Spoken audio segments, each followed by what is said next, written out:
大家好，欢迎来到巧造咖，我是巧儿。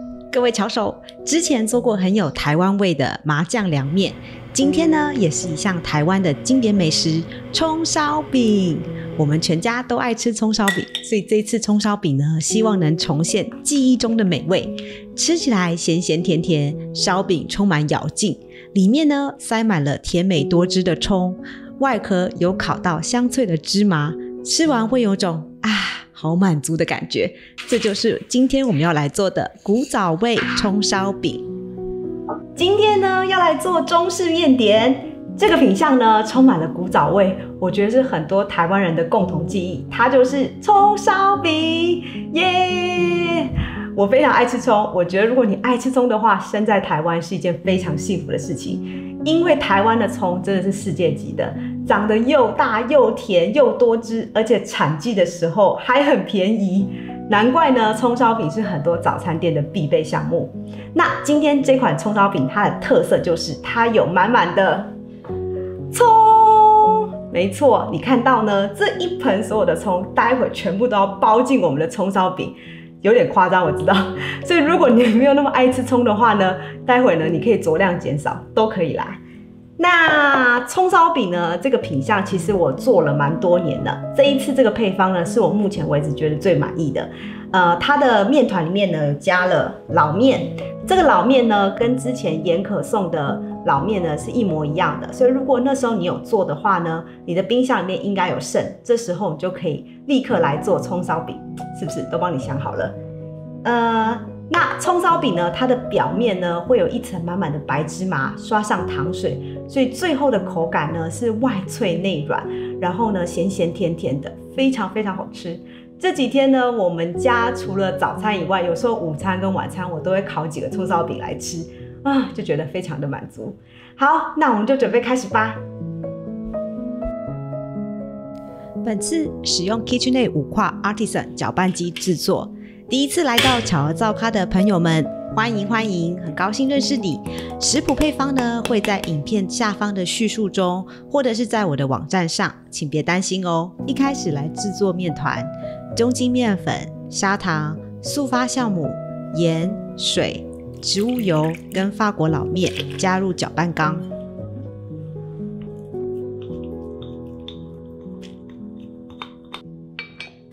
装上面团钩，用低速呢搅拌均匀，约5分钟。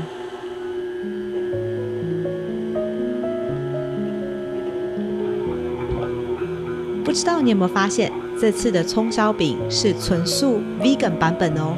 如果你有吃素的朋友，这款食谱他们也可以享受的。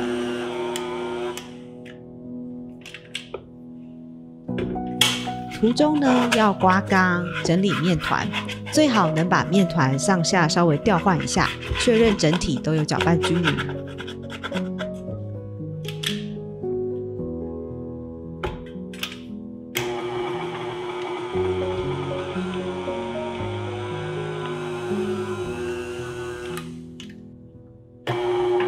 转成中速，如果是 KitchenAid 的话，就是用2速，搅拌6分钟。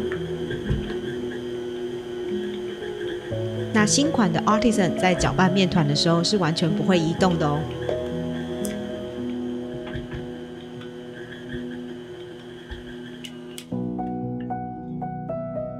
搅拌到面团光滑不粘手的状态，不用特别做薄膜测试。那这个面团的话呢，用手揉也可以，很快就可以成团了。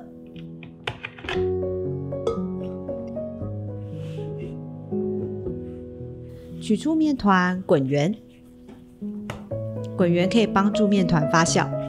如果你的面团会粘手的话，表示搅拌不足，要再稍微手揉或者是放进机器搅拌一下。放进抹油的发酵盆发酵30分钟。那我买了喷油器了，这样就不用一直买铝箔罐，可以直接填充。收口朝下。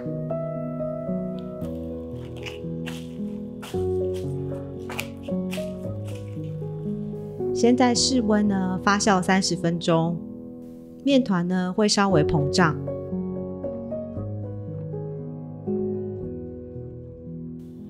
接接着把它封好之后进冷藏，隔夜发酵8到12个小时。那这样分2天制作的话，对于平常没什么时间做面包的人也可以很轻松。接下来准备葱馅。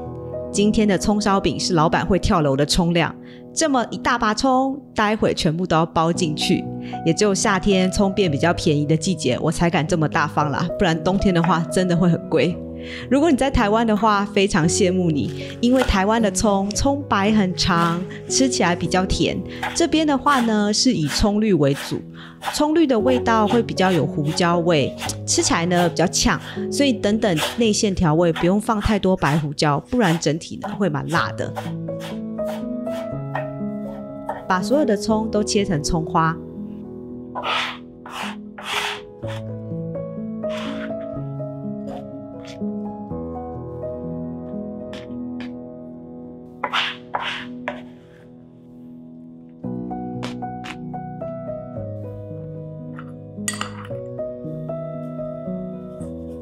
接着来调味，加入盐、白胡椒跟糖。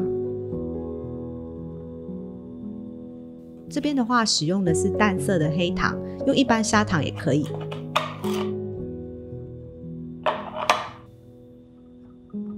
以及加入一点植物油，可以避免葱烤焦，维持它的翠绿色。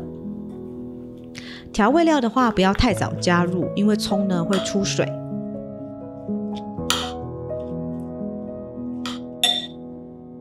准备浓糖水，糖跟水1比1混合。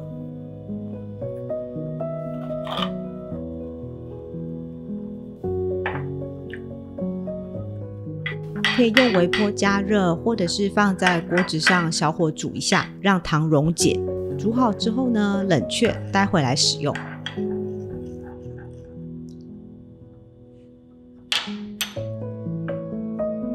接下来是重点咯，我们要来做葱烧饼的整形跟包馅。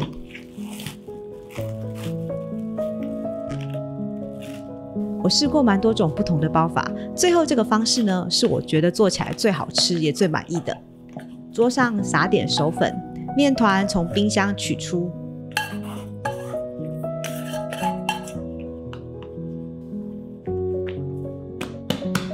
面团呢2面都均匀包覆的手粉，这样待会在擀的时候才不会粘手。目标呢要擀成60乘以30公分的长方形。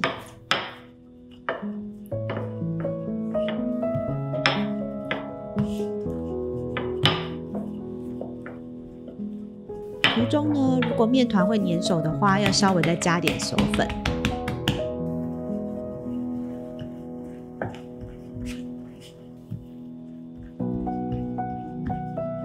擀面棍1根约30公分，所以长度呢大概是2根擀面棍的长度。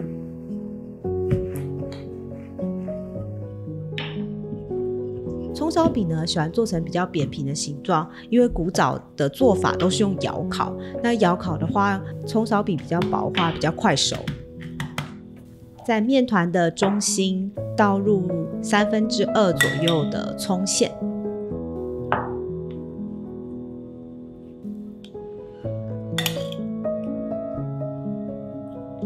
均匀的把它分配。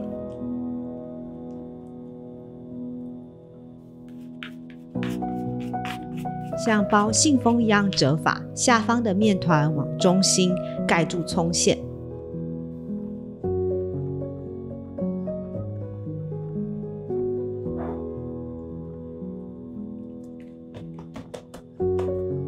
再把剩下的葱馅均匀的放在面团上。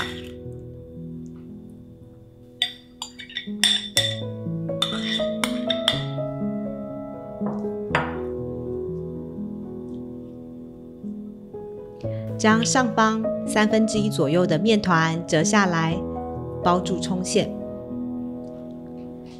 那收口的部分呢，我会稍微把它包好，这样避免待会发酵的时候葱会跑出来。可以利用刮板呢，再帮忙把收口封紧。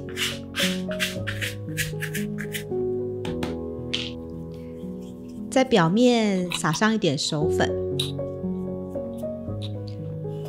再用擀面棍呢稍微擀平。那这时候要稍微轻柔一点，因为面团呢已经蛮薄的了，如果太用力的话可能会破。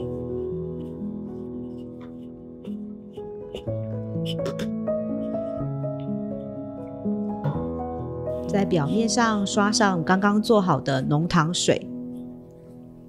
浓糖水呢是葱烧饼吃起来会略带有甜味的关键，那它也可以帮忙呢沾附白芝麻。撒上满满的白芝麻，这个芝麻量也是老板会跳楼的量哦。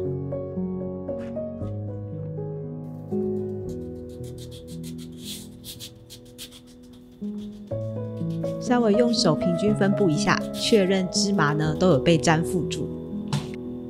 切成6等份，平均分配的切法就是中间切1刀，左右两侧呢再各切2刀。用刮板辅助，把面团移在烤盘或者是烘焙纸上，做最后发酵，彼此呢要有间隔。这个配方可以做6个。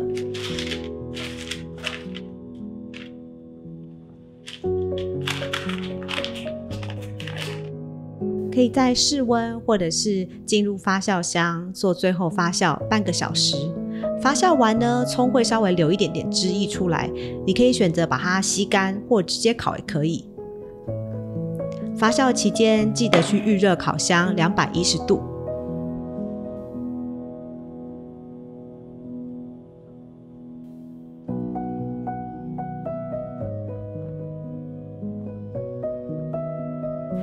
准备入炉，放在烤箱的上层，以210度呢烘烤18到20分钟，烤到不止表面上色，侧面也要上色哦。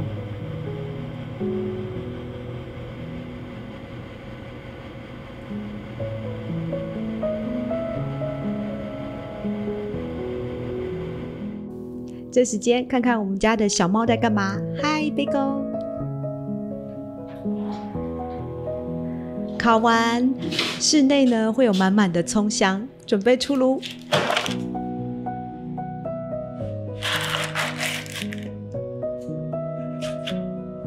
将烤好的葱烧饼放在制凉架上放凉，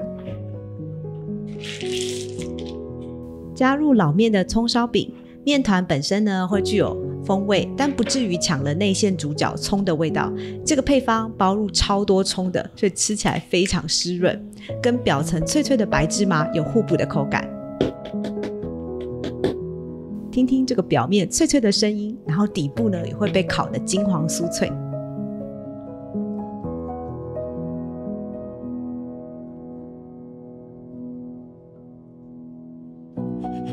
切开来给你看看。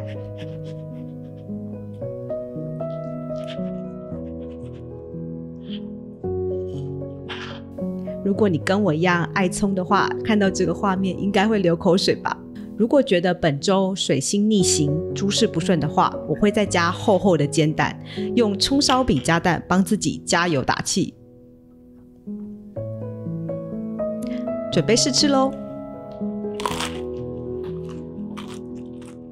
很脆吧？这款葱烧饼呢，跟我小时候吃到葱烧饼老店的味道很像，边吃呢会有一种怀旧的感觉。不仅可以当早餐，配上一杯豆浆当午餐吃，也很有饱足感哦。材料呢，我想每个人家里应该都有，马上就可以来做了，不用出门排队，制作上也很简单不麻烦，在家里就可以享受葱烧饼的魅力。